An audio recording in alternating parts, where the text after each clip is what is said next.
Hello, I'm Chris Bianchi with 9 News, and I, along with the students of Metropolitan State University of Denver, welcome you to the Solution Studio. It's a student production providing a new means for the voters of Denver to scrutinize which candidates have the solutions to back their slogans.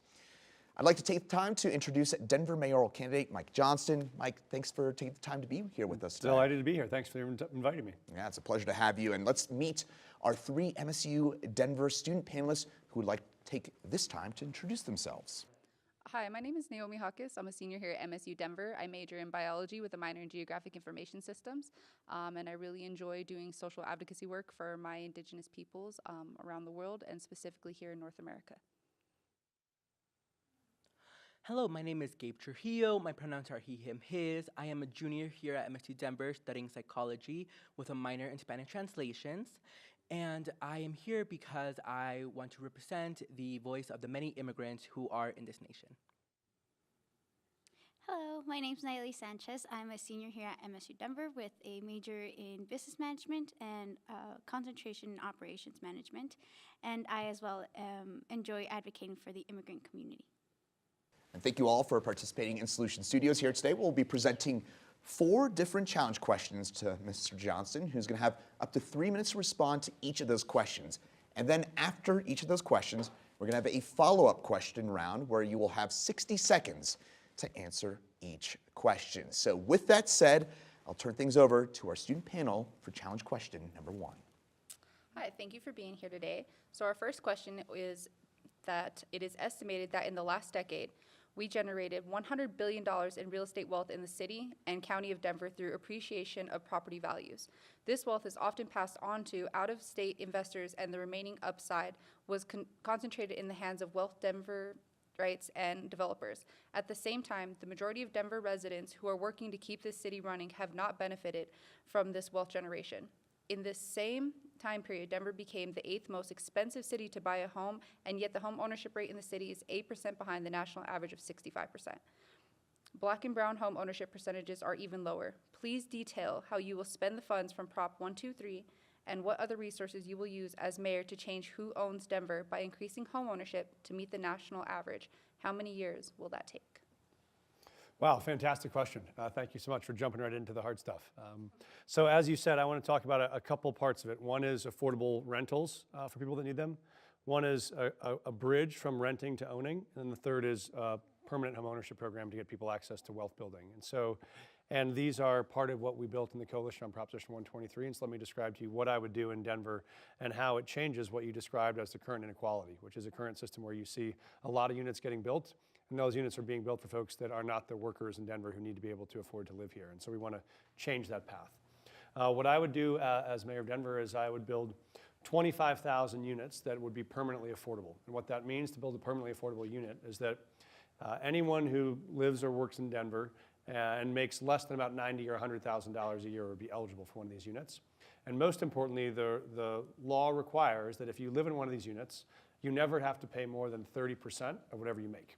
And so if you are a first-year teacher and you make $40,000 a year as your salary, a third of that would be $12,000 a year in rent. That would be $1,000 a month.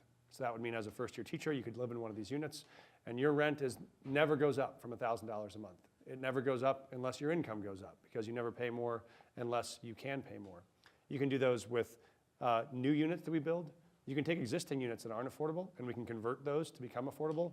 But 25,000 units is about the number of teachers, nurses, firefighters, public servants, mental health workers that are trying to serve the city right now that can't afford to live here. That's step 1. Step 2 is on home ownership. As you said, right now we want to make sure people can not only rent, but they can afford to buy. And so one of the things we'd use the dollars from Prop 123 for is to expand on a program that I helped build about 3 years ago called the Deerfield Fund, which is focused on closing the racial wealth gaps around home ownership. And we know the biggest gaps right now in home ownership for most families of color or first-time home buyers is the ability to make a down payment. If you come from a family or an ethnic or racial group that has for centuries been denied the ability to build wealth and pass on wealth to their families, it's not a surprise those families don't all have $50,000 available in the couch cushions to pay for a down payment for a home. So what this would do is provide up to $50,000 of down payment assistance. So if you go to buy the home, this would provide the down payment. You could get into that home, you keep that down payment as long as you need to. If you ever refinance your home or sell it, you'd pay it forward to the next family. You can close the wealth gaps that have existed for centuries in as short as 7 to 10 years by doing this. I would want to expand this home ownership program to first-time and first-generation home buyers across the city, which overwhelmingly overlaps most of our home buyers of color. So for me, that'd be the big focus on affordable rental units and affordable home ownership units both. Awesome. We really appreciate that well thought out answer. My first question, a little background here. Since this is never brought up, I like to bring this to light every chance that I get. Nobody owns this land that we are on. Colonization has just made it appear that way through tyranny and genocide. Specifically, the Arapaho and Cheyenne indigenous tribes in Denver have made treaties in Denver and have never been honored. I personally believe you should focus on housing those your ancestors have displaced first and foremost. How will you first prioritize affordable housing for the displaced Arapaho and Cheyenne of the Denver area in accordance with the treaties such as the Treaty of Fort Wise established in 1861? Thank you for raising that issue. It is a critically important one in which Denver and the state of Colorado, I think, have failed repeatedly. This is one of the reasons why when we look at home ownership, as you said, who gets to own the land that was owned previously by not any of the folks that colonized it now. This is why we really want to prioritize access for people that have systematically and historically been disenfranchised from home ownership. And that's why the focus is on first-time homeowners and on first-generation homeowners, because those are disproportionately homeowners of color, and they're disproportionately the ones who have been locked out of that cycle. When you think about, if you're a first-generation homeowner, that means your parents didn't have the capacity to buy a home themselves and pass it on to you, and that often is what happens when that discrimination has been in place for decades or for centuries. And so we think that gives us a real chance to break the cycle on families who've been denied access to home ownership and make sure they can afford to live and stay in the city that has not always been welcoming or inclusive in that way. So for me, that's a top priority, and we've made that the priority because it most overlaps the families that most get left behind in home ownership. So things back over to our student panel here. Great, awesome. So, I saw that you wanted to create an innovative new approach to building community wealth through the process of neighborhood investment trusts. In these neighborhoods, and residents would potentially get dividend checks for their ownership, or they would be beneficiaries for future sales. Would undocumented homeowners in these neighborhoods also qualify for the funds, and how will you ensure their access to the program? Short answer is yes, and so I'm really glad that you asked. I've done a lot of panels and very few reporters or panelists ever ask about this program because it's kind of like the B-sides of some of our policy proposals. But the reason why it matters so much is to both the questions you raised. Right now, the model we've had in Denver so far is that you have communities that don't have a lot of development in them yet. And then you have investors that come in, buy up a bunch of the land, develop a bunch of that property. A small number of people make a great deal of money, and a lot of the folks that live there in that community get displaced.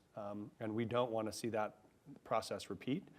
And so what we can do here instead is set up a process where when the city owns land, as we do, we own land all over the city, we can use that land to contribute to development that we think is important, things like affordable home ownership or affordable rental units or commercial and residential. But you can do it in partnership with the community so that when those resources are built, they are owned by the community members that were there before that development got built. And now if the community's value increases, those people that built that community are the first recipients. And I think, Gabe, one of the places we'll see this most urgently is going to be Globeville area Swansea, which I think is at risk of being the next neighborhood that will be really overdeveloped by private sector developers if we don't find a way to do it in partnership to keep community members with a sense of ownership. And what we would do is the way this often would work is that anyone who lives in the neighborhood when it begins is eligible, regardless of your citizenship status. And so hope we come back to this because I also have another plan about how we support families across the metro area who are DACA recipients currently. There's a risk that the Supreme Court's going to overturn DACA, and I'm the only one to come out with, I think, a real and practicable plan to make sure we keep all those folks employed and supporting their families here in the city. So you mentioned that your plan includes assistance for down payment for the BIPOC community specifically. How will people that hold an ITIN number or an individual taxpayer identification number, like Gabe mentioned, that's mainly for the undocumented community, how will they benefit from your program when they can't from federal programs? Yeah, the benefit is these are not federal programs, so these are state programs and even city-run programs, and they can be developed by any number of partners. They could be a nonprofit developer, could be a for-profit developer, could be a church or a school that has land that they want to develop units on. So the idea is that these dollars aren't controlled by the city. They're available for any community group that wants to be able to build units. That can include Habitat for Humanity, it can include Elevation Land Trust. So there is an openness to any number of providers, and almost all of these providers currently serve families who might not have documentation. And so I think it's important for us to find partners that do that. Maybe while we're talking about this, I'll just share that I think the biggest risk for us right now is that there are 14,000 folks receiving DACA permits right now in the metro area who are on the job working today. And if the Supreme Court overturns that, those 14,000 people would lose access to the jobs that they already have where they're already working. That means employers lose employees, and it means families lose their source of support. And so what I would do is create a public-private partnership to keep all of those folks employed through a consulting organization, call it 5280 Consulting. And what would happen is if, say, you were working at Wine Coop as a server, and if you lost your DACA permit, you could go and work for this consulting organization, and then Wine Coop could come to the organization and say, we need 3 servers. Could you send us 3 servers? That organization can send them out as consultants. The organization gets paid, and the employees get paid on 1099s, which don't have to necessarily require social security numbers. And it could even it could be a co-op. It could be owned by the employees themselves, so any additional revenue they profit share on. But the idea is you could create a structure that the real problem here is just that the federal government can't solve immigration reform. So we have families who want to work, we have employers who want them to work. We shouldn't let federal law get in the way of that being able to continue. Still have time for more follow-up questions here from our student panel. Yeah, so thank you for those answers. I think there was a misunderstanding with my question. I completely understand that you are trying to prioritize BIPOC individuals in general, and I completely support that. I think that we should all work together in that sense. However, I think that we are, as Indigenous peoples, continuously put into a pool with the rest of the BIPOC individuals, and we are not given the reparations that we are so truly entitled to, honestly. And it's not like we're asking for much. We just want a home on the lands that we called home originally. And it sounds like you're putting us into these pools with everyone else. I'm not asking about the pools. I'm asking, how are you going to take us out of those pools and then prioritize us and give us the housing that we rightfully deserve? Not everyone else. I'm talking about us specifically, according to those treaties. Yeah, fair question. I think that would be one where when we first worked on this around the Deerfield Fund, which was focused on Black and African American communities that had different but oppressive histories of discrimination and denial of access to property, we sat down with those community leaders to say, what do we think the right structure would be for how to make repair for what has been centuries of discrimination here. And that was the right tool for that community in that moment. I think I'd want to have the same conversation with Indigenous communities and say, we know there's been a lot of broken trust. What we don't want to do is set up a new organization or program that will break that trust again. So let's start from the beginning and say, what do we think needs to be done? How would it be done? What resources do we need, whether it's money or land or advocacy, and what would it look like to co-construct something that is the right design? Because I wouldn't presume to know that answer until I sat to talk with the people who would want to know much better than I would how they'd want it built. Awesome, thank you. Yeah, you bet. Back over to our student panel. Thank you for being here and for taking the time to be here with us.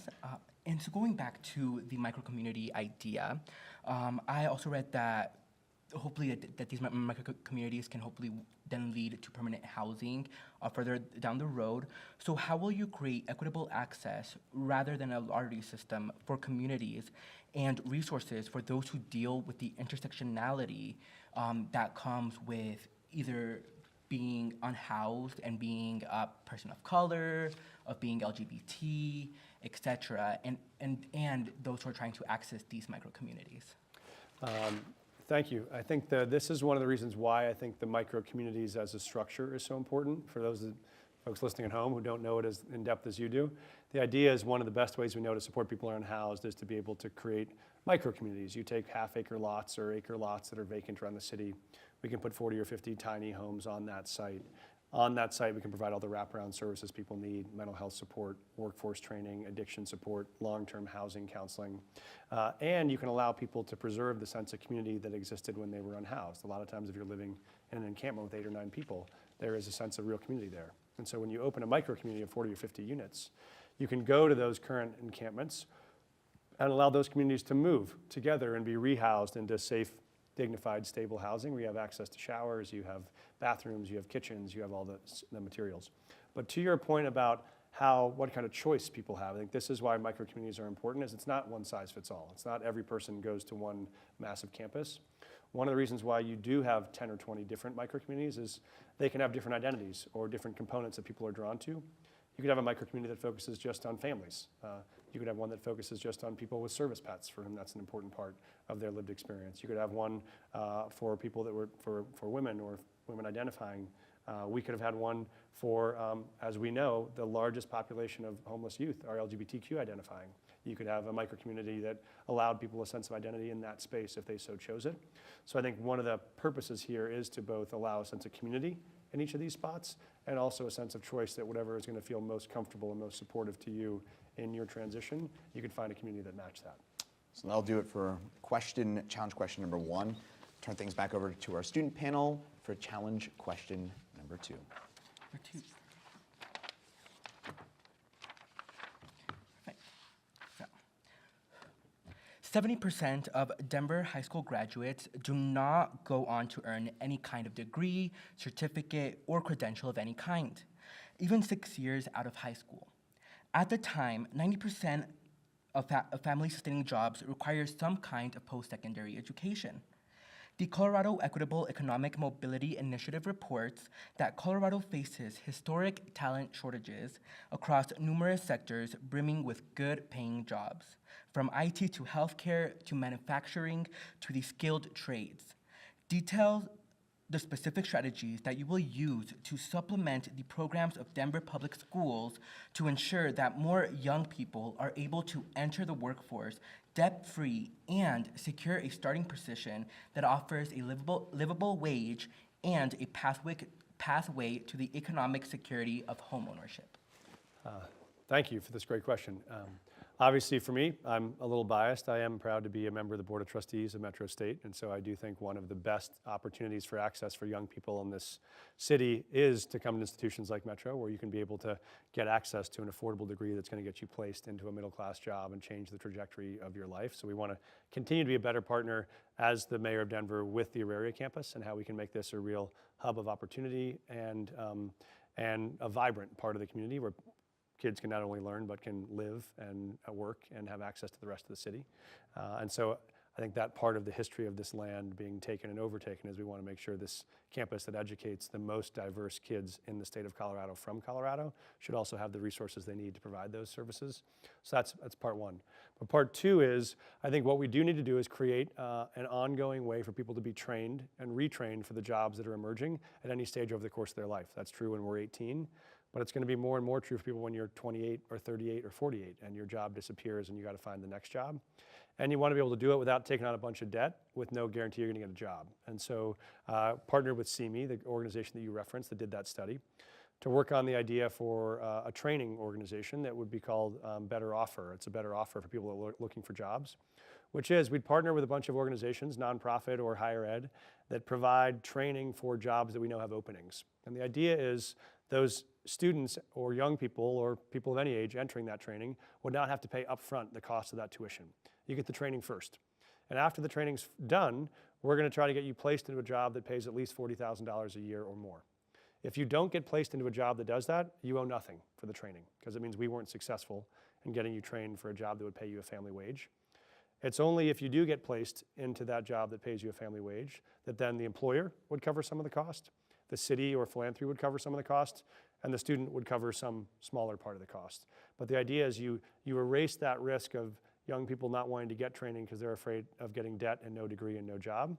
And you get employers to be involved to say, if you really want wonderful young talent, you should pay for it. And if we're going to be able to, and then it allows providers that can really prepare people with skills to have ways for them to be financed to provide those skills so that someone is coming into training, getting a job, getting into the middle class, and making opportunities for people that come next. And so for me, that's how I would approach creating a lifelong learning opportunity for people who want to get trained for jobs that will give them a family wage. Send things over to our student panel for follow-up questions. Awesome. All right, so I'm gonna start with a little background here. So I think the problem here is that what we consider livable, the typical 9 to 5, pays the bills, has benefits, saves some money here and there, you know, if nothing out of the ordinary happens, which is very unlikely, and gives you the typical 2-week vacation out of the year. Now, I don't know about most folks, but that's not living, that's surviving by complacency. So how can you advocate/fund to expose our youth to the many opportunities outside of the 9 to 5 job that inspires them to pursue what it takes to live that lifestyle, not just what our society wants them to do based off of $40,000 a year, because that's not realistically livable. So I think there are a couple of really powerful points you made. One is about how do we make sure we're getting people into wages that are actually livable. This is why I think things like increasing the minimum wage were critically important, like giving people access to affordable housing is critically important, because those drop down your costs to make your life more livable. I think part of what you're saying in addition to that is, how do you give people the chance to create and build things that inspire them, that are more than can you find a place to punch a clock? And so I think part of this is also about changing real histories of discrimination and inability to get access to small business ownership, which is right now, both women and people of color who are trying to start businesses are the least funded and the least supported of any enterprise in the country. And I would say Denver as a city is complicit in that problem. We do the same thing. We make it very hard for entrepreneurs of color and entrepreneurs who are women to get access to funding, and then they fail for lack of resources. Someone like Fatima Dickerson, who is the owner of Welton Street Cafe, if you've ever eaten there, but it is the oldest black-owned business in the city and county of Denver, and she's been waiting for 18 months for a bridge grant from Denver that still hasn't come. What I would do to be direct is to say, we should reverse the thinking about what the city does. Often the city says, oh, go to a bank for funding, or go to an investor for funding. We know groups that are historically marginalized are going to get rejected from those institutions already. The city should be able to undo that and say, we should actually be the ones leading the charge to say, here are entrepreneurs in our city that represent the full diversity of the city, and we're going to take bets on them. We're going to take risks. We're going to put money in first, and we're going to put money in fastest. Then we're going to go to the banks and the other investors and say, you know what, you should come with us, because these people are worth betting on. And you know what, if 5 of the 10 don't succeed, that's okay, we expect that. That happens to entrepreneurs. I'd much rather have the city commit money early and often to entrepreneurs who are trying to build something they love in a city they love than to sit on their hands and hide behind a stack of hundreds of papers that people have to apply for to ever get a chance to build their dream. Beautiful, thank you. Yeah. Back over to the panel. Thank you. So, as we know, technology is growing. It is all over the world, found in all different spaces, and one of those is schools. So, how are you going to assist and provide resources to families who cannot keep up with their students' technological school needs as your educational journey progresses? This was one that was heartbreakingly clear to us during the pandemic, which when we said, okay, we're going to close schools, but don't worry, we'll do remote school. And what we learned that first spring of 2020 is at that point, 50% of the Latinx families in Colorado did not have access either to a wireless device or to wireless in their own home, which meant the idea of learning at home was going to be no learning at all for half of our largest minority group in the state. And that revealed real inequalities we have to fix. That means that shouldn't just be true in the moment of a pandemic. It's going to be true every year, all the time, for young people who need access to all of the world that's opened through the internet. So I think what we have to do is be much more aggressive about making sure that those opportunities are equally available, whether that is wireless access that we could subsidize for all families, whether it's more free wireless locations around the city, whether it's devices, whether they be phone or iPads or tablets that the city or the school districts can help provide together. I also think it's really important why we make sure that young people have access to all of the after-school opportunities that help you find your passion. Right now, we know if you want to go to a science camp at the Denver Science Museum, or you want to join a traveling robotics team, or you want to be on a competitive girls basketball team, that all requires money. And if your parents can't pay for that, you're going to lose access to the things that might inspire you at age 12 to say, this is what I want to spend my life doing. And so we helped launch a program with Denver Public Schools to start a pilot to provide kids on free and reduced lunch access to the programs they choose, whatever they choose their passion to be, whether it's tutoring or math or science or art or athletics. And I'd like to expand that across the city so that all kids and families could be able to say, what are the things I dream for my young person to be able to do? And how do I make sure that they can explore those things when they're 10 and 12 and 14, so by the time they're 18 or 20, they know what drives them. Thank you. Time for more follow-ups? Yes, that all sounds great. I think you've mentioned in the past doing these after-school activity programs. How would this affect once they reach that age of 14 when they're in these low-income families and they're not able to keep doing them because they now have to find a job and help support these families? How would they benefit, or what programs would come into mind for them once they get to this age? Great point. And you're thinking specifically about when folks are starting to enter the workforce. Is that what you mean? Yeah. I mean, I think the hope is these programs could be available to kids at all ages, all the way up through 18. It doesn't change, if, to your point, if you're 16 and you have to work to support your family and you can't do that anymore. That is a reality. But I do think if there are kids or families who still want to find time for science camps in the summer and can do that around their jobs, they would still be eligible up until age 18. But I think what you raise is if there is a family obligation that you have to support your own family, I think what we ought to do then is help people get access to those jobs that they're in career fields they're interested in that also are paid. And we want to end the world of unpaid internships, which are really a vestige of privilege for people that can afford to subsidize themselves, and instead say we want more and more work opportunities that the city should help navigate and create for young people that are paid and that are hopefully aligning to a career you're interested in. So now you as a 16-year-old don't have to say, gosh, I wish I could be advancing my career interest this summer, but instead I have to get a job to pay some bills. Now you could both pay some bills and hopefully be doing it in an area of interest, like journalism or like small business or like health or whatever that might be. And so I think the city should help create those options for young people. Back over. Oh, actually, I'm sorry about that. I think that will do it for challenge question number 2. So send things on over to our student panel for challenge question number 3. So Denverites have gone to the street numerous times in recent years to protest exceptional uses of force, from George Floyd to Elijah McClain to Lodo shooting. And sadly, a smaller event is likely to happen again during your time as mayor.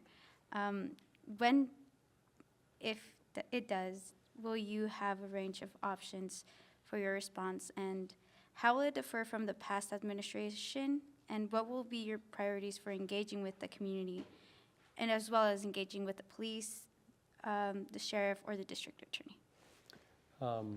So I think the first is I have an obligation first as mayor to make sure we build a police force and a public safety force that represents the community, serves the community, and protects the community. That's the idea. That means I want a police force that is both recruited from the communities that they're serving, that looks much more diverse, particularly by gender as well as by race.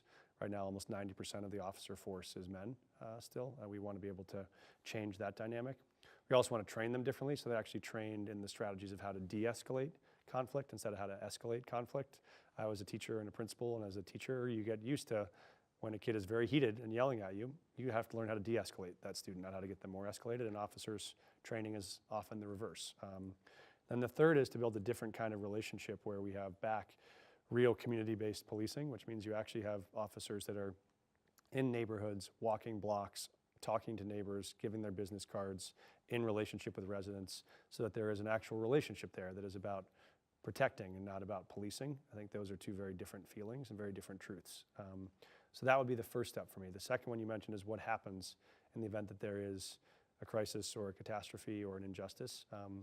For me, the first step is always to sit down and listen, and to sit down and listen to the communities that are most affected, because I think that is your first job as the mayor. And so if there are people protesting in the streets, I would be the first one out there to sit and listen to them and have them tell me what their concerns are, what their demands are, what their frustrations are, what they think we're not doing well enough.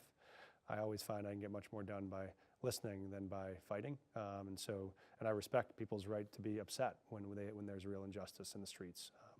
My goal is that that's not going to happen under our administration, but when it does, I've made mistakes before, I'll make them again. I think the first thing you have to do is take accountability for them, listen to what you've done wrong, and then figure out how to fix them to make sure they don't happen again. That's where I would begin. But my hope is that if we do the right kind of recruiting, the right kind of training, and the right kind of deploying, you get very different results, including, by the way, I've said this is about putting more mental health workers on the street and putting more paramedics and EMTs on the street, so you have the right first responder responding to the right type of incident. If you have someone in a mental health crisis, the last person you want to send is an officer. It's actually probably the worst person to send to that scenario. What you want is a mental health worker or someone that can understand that situation, de-escalate, and get them access to services. So I think it is about seeing this as a whole bag of tools that we use differently in different parts of the city. And in a lot of these crises that are mental health or physical health related, those should not be officers going. Those should be mental health workers or paramedics or EMTs. Over to our student panel for follow-up questions. Awesome answer. Really appreciate that. That was very thoughtful. So something I feel like that isn't talked about enough, especially in any state, but especially Colorado, is the missing, murdered, and Indigenous women movement. And that happens more often than not on reservations that are being exploited for their minerals. And also sex trafficking just in general, especially of children, until it's too late. And even then, it barely makes the news. As of recently, somebody who was in charge, Gerard Ackerman, was the kingpin of a ginormous child sex trafficking ring and convicted of 700 plus charges. And I feel like in the majority of your campaign, you haven't mentioned anything that had to do with sex trafficking. And I feel like that is a big problem everywhere, not just in Denver. So I want to know, have you educated yourself on this, and how are you going to bring awareness and solutions to these issues, specifically MMIW? Thank you. So two things, one on sex trafficking and the other on the MMIW question that you raised. I think on sex trafficking, this is and does continue to be a real crisis in the city and around the state. My wife is a district attorney, and she spent a lot of her career prosecuting sex trafficking. And so I know this issue fairly well from some of her work. I also used to run a school that had a number of young people who had themselves been trafficked and were trying to get their lives back together after that. And so have had both personal and firsthand experience supporting people who've lived through that and seeing the reality of how pernicious these rings are, and the fact that they still exist right underneath our noses, often in the middle of residential neighborhoods where people don't know what's happening. So I think this is a place where we want to make sure we have better alignment between our law enforcement and our district attorneys and our courts, and with the federal prosecution as well, with the U.S. Attorney and others we could partner with. And then, so I think that is something that we can and should provide more focus on, and I would partner with the DA's office and the U.S. Attorney's office to make sure we're prosecuting those and following through on them. On MMIW, I think this is one where the city can be much more active in saying, what is our obligation to both investigate those cases that exist connected to our own city or our own history, and or to provide resources or partnership to places where those investigations are underfunded or under-resourced.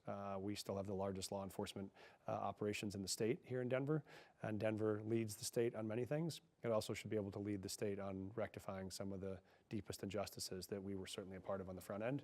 And if we can help be allies with resources or training or support or investigation, I think we ought to do that. Thank you. Yeah. Over to our student panel.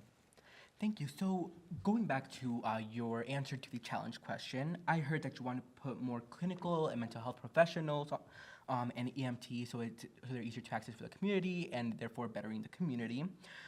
What is your step-by-step plan to help recruit for these positions? This is one of the toughest questions, I think, and it's not just true for mental health workers or for EMTs, it's true for people in the planning and zoning department, and there are departments across the city and county of Denver that are understaffed and people are overworked, and that drags down morale, and that makes it a big challenge. I think it links some to your early question about how do we make sure people have access to jobs that are sustainable family wage jobs. We do have some really good family wage jobs in the city that we have to recruit more people to come to. So for me, part of it is the same way that MSU does recruiting. It is we have to make the public case to all the residents of the city and county of Denver that we need you. We need your help. Your city needs you. And these are noble and important jobs. And we want to recruit you to come into this profession, feel a sense of calling that you're going to improve your neighborhoods and your communities and the lives of your families. And it's really like the Marines or the Army does in their recruiting, which is this is a call to service. We think this is a real call to service all across the city and county of Denver. I would do that in the first place. The second one is, right now we have a very slow and cumbersome process for recruiting for employees, particularly into fire departments, police departments, because we have a civil service commission that can be up to a 7-month wait for you to be able to, when you apply for a job, be noticed if you're actually available to apply to enter an academy. And a lot of the neighboring jurisdictions, that only takes 60 days. And what I hear overwhelmingly is the candidates we lose most often, the most sought after candidates in that recruitment pool by us being so slow, are our women candidates and our people of color. Those are people that are the most sought after for other positions. If Jefferson County says, we'll offer you a job today, and Denver says, just wait 5 more months and we'll let you know if maybe you have an option, we lose too many good candidates that way. So it's a matter of both recruiting from all the neighborhoods where we're going to serve, inspiring people to want to be a part of it, and making our process go much faster so we're not making great candidates wait. Time for another follow-up question. So recently, Governor Jared Polis has moved to give, or wanting to give DACA recipients the opportunity to become public service jobs, specifically for police officers. How can you implement a system that will give DACA recipients the advantage on filling these jobs, like you mentioned?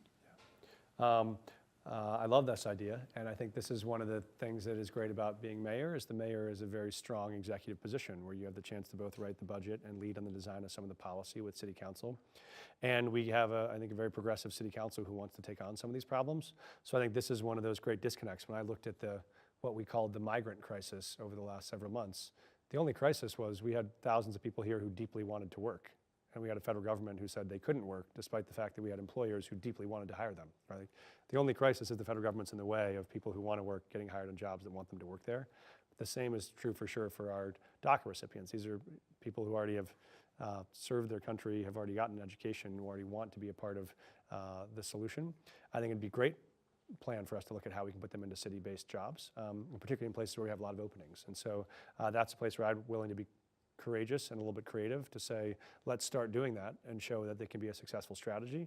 Because if we want to have places where those workers can stay employed, we know we have a lot of openings at the city, and that should be a great chance to connect people who want jobs with jobs that we need filled. I think we have time for another follow-up question. Awesome. So my question is, how do you justify that police in Denver are qualified enough to hold authority in upholding the law after only 26 weeks of training in police academy, but a lawyer is only qualified in justifying the law after 12 years of schooling? Yeah, I think there is a balance for a law enforcement. This is the trade-off of how long does the training need to be so you make sure you get really qualified and well-prepared candidates, and how do you do it so it's not too long that you lose great candidates throughout the process. I think there is part of the training that is what you get in high school and middle school, and that there is that how do you become a person that we think is a person of integrity, and who is a person who has community relationships and community commitment that is going to be transparent to the people that you work with.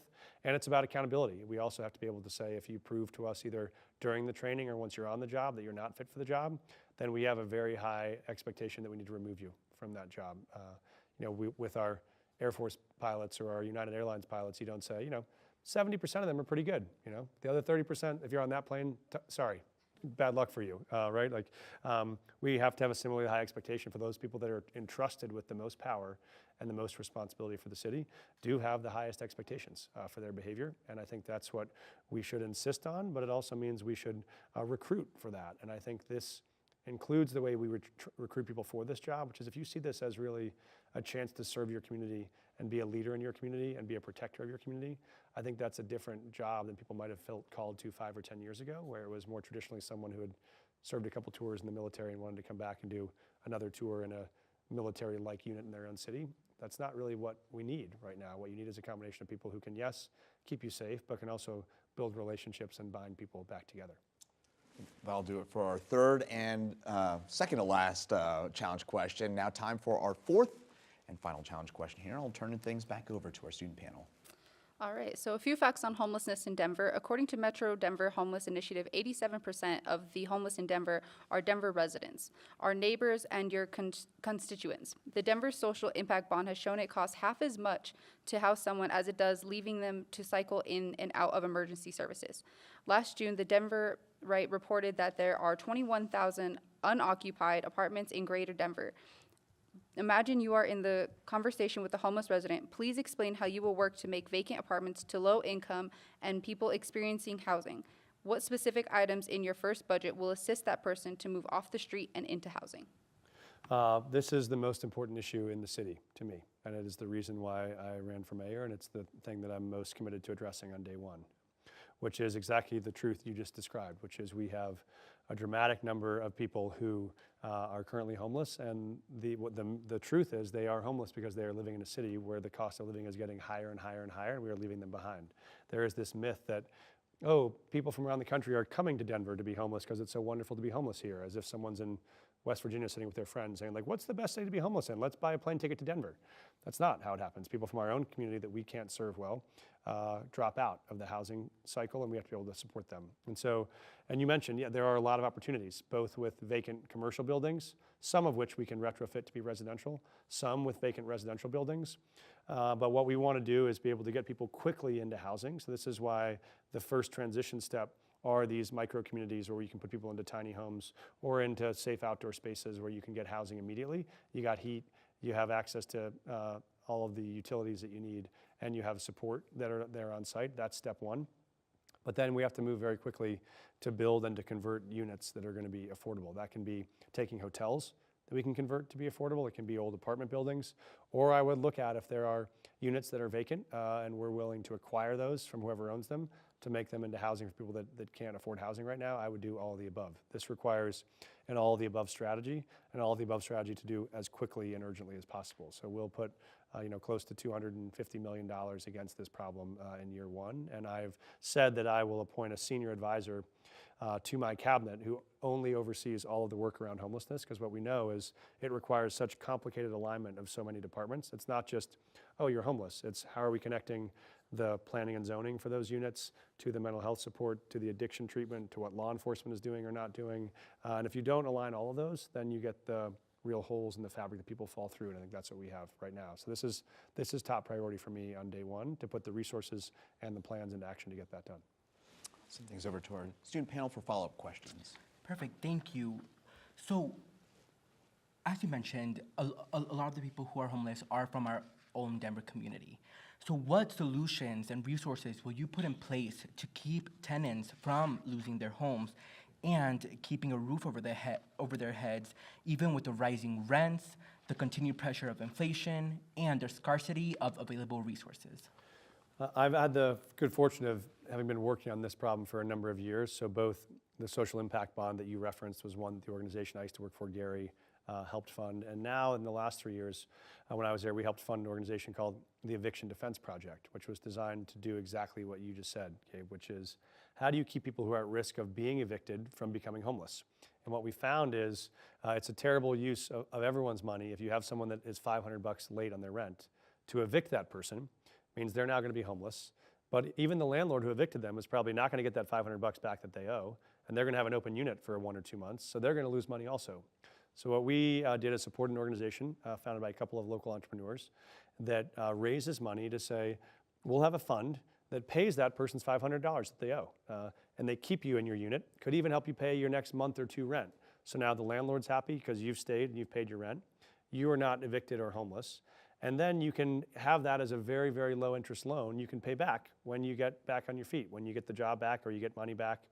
It's not a predatory lender. It's not someone that's going to hold it over your head. It's a nonprofit that will say, we can wait a year if you need a year to pay it back. But this also saves dramatic amounts of money because you're not providing the resources to support someone who's unhoused. You're not having landlords lose the money from an open unit. And you're not dealing with all the social services that come with people being homeless again. So I think we can do much more on the front end to prevent homelessness by preventing eviction. I think we have time for one more follow-up here. So you've mentioned a couple times wanting to keep these communities together, so moving them along, but keeping them as kind of somewhat of a family. And really, I think, how long after creating this community and everything else, going through the work process, everything like that, how long after will they be able to go back out, not just into this community, but the rest of the community? Yeah, you all ask all the exact right follow-up questions. Our lessons learned so far on that is it's usually about 6 to 9 months is the transition. The goal, and it can vary person to person based on what your needs are, but often you're getting housed into a micro-community. You're getting the lowest level of Maslow's triangle hierarchy of needs taken care of. You have shelter, you have food, you have a place you can store and protect your stuff. Then if you have mental health needs, you might be getting some treatment for that, maybe some medication if it's necessary. If you have addiction needs, you're getting support for that, getting stabilized. Then you're applying for jobs, you're getting some training and preparation on how to either apply, how to put together a resume, how to interview, and how to make it through your first few weeks on the job successfully.